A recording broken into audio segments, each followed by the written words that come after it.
I'd had a whole career. I had 30 years of doing it Vernon's way. We started in December of 1990. I was working my way through college as a real estate agent. My best friend from Oklahoma State University, his dad was a home builder, so I was the new home salesman for him. December of 90. We had one semester to go to graduate. We started Idle Homes with 2 spec homes. Man, we were out the gate. We caught a rising tide. The Oklahoma economy was coming back from the oil bust. 26 home sales, then 97, then 150, and we just grow. My name is Vernon McKown, and I'm the CEO and co-owner of Idle Homes. I was born in Oklahoma City. I've lived in this town since I was 2 years old. I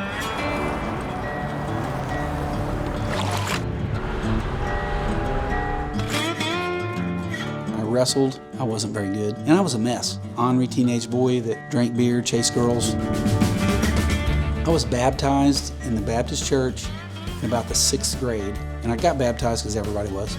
I would tell you, as soon as I got my driver's license, I lost my Bible and lost my way. And, I tell my wife all the time, I have no idea where these 2 children came from. They are amazing young people. I wouldn't want to have to be Vernon's parent. I met Vernon when I was in 8th grade. We both were in 4-H, which is a youth organization. I'll never forget, we were at a dance. Prettiest girl at the whole place. And he told me, I really want to dance every dance with you, but for me to win state president, I need to dance with all the girls. She was my high school sweetheart.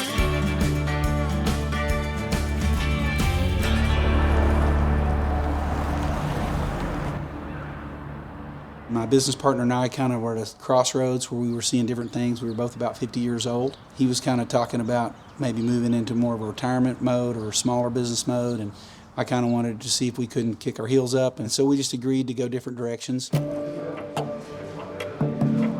We were on a road trip for a meeting with these other builders, and we had the conversation about, hey, it's probably time to go different directions. We're back in Lubbock at another builder meeting in October of 2018. Cal's aunt, we got ready for a break, and Cal said, hey, before we break, I just want to tell you guys about beating Mahomes, our faith, how we walk it out, and how we do kingdom at work. And one of my new business partner, who was my CFO, she's been with me 30 years, as Cal shared that story, she just looked across the table at me and said, I think we can do this. And I was like, I think we can too. This is exactly what we need. This is the next step. We have the right people. Being a kingdom company and using your business for something bigger than just making money for yourself, it just had a tremendous appeal. In my faith, I feel like we are called to something bigger, but I'd never really thought about how did that apply at work. Okay, so is it an initiative? Is it a core value? Is it, our new why? How does it fit into this? Do we sneak words in there and go, look, we put God somewhere on our one-page translator strategic plan? I didn't really know what a kingdom company was. Like when Steve first told me, I had to Google it, and I was like, what? I'm not a risk taker. I don't like change. This is kind of scary. I'm not sure, Vernon and I both, I'm not sure I'm strong enough in my faith to be the leader in this. Every year we kind of pick a number 1 rock, the thing we're going to focus on for the year. So they wanted to make the Kingdom Rock our number 1 rock for the year. And I just told the guys, it's like, I'm not spiritually mature enough to be that guy. I still have terrible language. They had a cuss jar for me at work. It was $50 a word, and Steve could punch me for $500 a meeting some days. We got a little bit of money in there. It gets real. I kept pushing back and pushing back and pushing back. One of the other leaders from one of our other companies texted me at 5:30 and said, hey, God talked to me this morning in my prayer time and I need to see you today. And so I said, I got a break at noon from the other planning session I'm in, and he walked in and he's like, hey, God told me that you don't think that you're enough. He told me to tell you you are. He's like, I've seen a transformation in your leadership, and I just need you to know God does his best work through broken people. You're who he needs right now, and you're enough. And I'm like, oh my gosh, where are these cats coming from? What's remarkable about that is this guy had no way of knowing. It's a different company. He wasn't in our planning session. It made chills run through my body because I thought, how in the world can we be having this conversation? How can he text me at 5:30 in the morning and he has no knowledge of this private meeting yesterday? And so I just finally had to concede, okay, God, you win. You are in control and you're handling everything and I'm getting in your way. So I came back and told our team, this is what we need to do. Trust, just walk down this road and see where we went. The whole dynamic of Ideal Homes changed.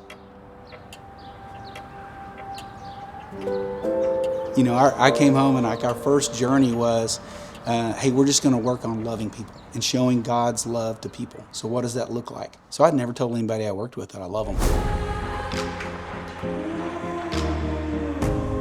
We have just got to empower our people to love each other. We're gonna love people. We're gonna love our contractors. We're gonna love our coworkers. We're gonna love our customers. We're just gonna show God's love in the world. We're going to start praying together over big decisions, lead with heart, not all backbone. But the hard part is when we're making difficult, tough decisions and we're like, do we really believe in prayer? Because if we do, then we need to pray about this. You know, God creates opportunities, so we walk in past our ankles up to our knees, a little bit deeper. This is gonna be fun. You know, we're gonna come to work, we're gonna work every day, just as hard as we've always worked, but we're gonna use this company to change lives. We've helped people out of situations. We've picked up, we've taken food, we've tried to take care of their kids, and we've just loved on them. You don't run that through your economic filter. You just run that through what does God need us to do in this situation? How do we help serve these people? And just be there to listen and put an arm around people, tell them you love them. It's amazing how far that goes. I have some one-on-one meetings where we talk about kids and soccer and college. I want to know their family. I want to know about their kids. I want to know the good, the bad, the ugly. And we're just gonna connect as people and we're gonna do life together. We're really struggling with some tough decisions we have to make as a company. Right before I walked in here today, Vernon called me and he said, I've been praying this morning. I've been asking God what to do. Hey, when you need to hear the Lord, you just gotta be still. So I was. Just, you know, I gave it 10 minutes just to be still and be quiet. I called it a stir. He gave me a really strong nudge that this might be the answer to my problems. And I turned and called our company president and our VP of sales, and they were both like, yeah, that's brilliant. This is exactly what we need to do. That's different than before. Not starting with, you know, his business partners, not starting with his leadership team. He's starting with God and asking God, tell me what to do. We can want to be excellent at our jobs and also love Jesus and love people. We can have those hard conversations. We do it from a place of love. It's easy to look at a business in a balance sheet sort of way, on a profit and loss basis. But that's not always what is the right thing to do for the business. Sometimes it's just about setting the bottom line aside and what does it look like to just love somebody or to walk with them through a journey. Okay, not typical language for a business owner. My natural inclination is I've always been the problem solver and the fixer as the leader of the company. But I don't have to do that. It's eliminated a lot of my worry. So it's remarkable and it's peaceful. You cannot system and process putting your arms around people and giving them a hug and telling them you love them at an appropriate time. There's not a handbook for that. It's just an open opportunity to share God's love, to be the Lord's hand and feet. I think we all feel this shared ownership of this place and the specialness of it. It's not just affecting our people, but it's also affecting their families. People that work at Ideal Homes are going home and being spiritual leaders in their household. I've got a tremendous amount of growth in my spiritual journey to go. I am so far from being the leader that God needs me to be. I'm so proud of him. I'm proud of where he's come from. I'd had a whole career. I had 30 years of doing it Vernon's way. But when you can kind of turn it over to God and say, hey, this is your company, and I'm here trying to do your will, things always work out a lot better. I can't imagine why anybody wouldn't want to be a kingdom company. It's just how you live, and then you're taking it to work. It doesn't feel like a grind. It feels like a journey. It's been an amazing journey. We're going to keep going. We're going to keep praying about it. We're in it 110%. This feels important, what we're doing here, and that we can really make a difference in people's lives and give them a beautiful home. We can do both. The Lord takes care of everything, and so we just have to be humble enough to sit down and say, God does his best work through broken people, and he doesn't have a better model of a broken guy than me.